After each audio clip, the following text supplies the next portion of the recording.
Renault s'est inscrit dans cette démarche depuis 1995 sur l'aspect olfactif, donc pour le confort des clients, et puis au début des années 2000 sur tout l'aspect composés organiques volatiles, donc en lien avec la santé des occupants du véhicule.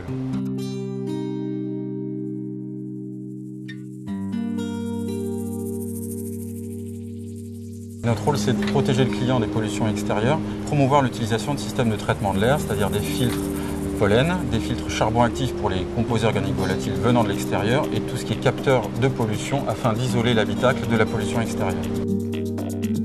Nous nous basons sur des directives qui ont été établies pour la qualité de l'air de l'habitat, qui petit à petit s'est déplacé vers tout ce qui est transport public et transport. C'est un peu le juge de paix, c'est de s'aligner sur ces niveaux réglementaires, pré-réglementaires qui ont été établis en collaboration avec des médecins.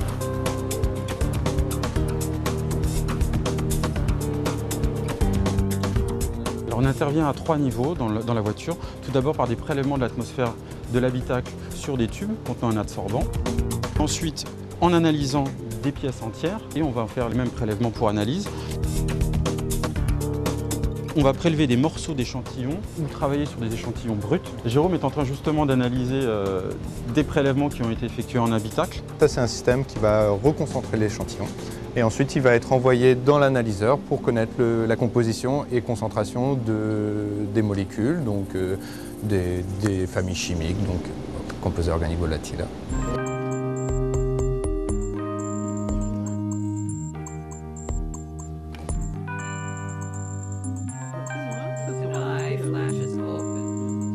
Je suis panéliste.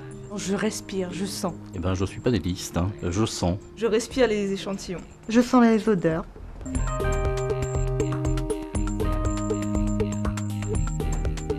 Ça consiste à avoir appris 45 molécules référentes, donc des odeurs pures, et on se base aussi sur une échelle d'intensité de 0 à 5, 0 étant aucune odeur, 5 un maximum d'odeur. Le but est de sentir des échantillons de matériaux et de les coter en fonction de ce référentiel d'odeur et de cette échelle olfactive.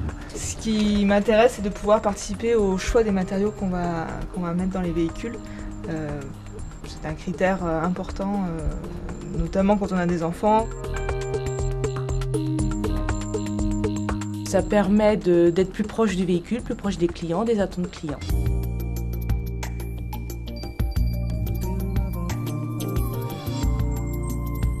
Nous visons pour W10, c'est-à-dire Zoé, l'obtention d'un label, Toxproof, qui est un label garantissant l'hypoallergénie du véhicule, qui permet de valider et de communiquer ensuite sur cette prestation vis-à-vis du public. Et qu'on valorisera sous une appellation Take Care, qui sera aussi concernée par un ioniseur et éventuellement d'autres systèmes.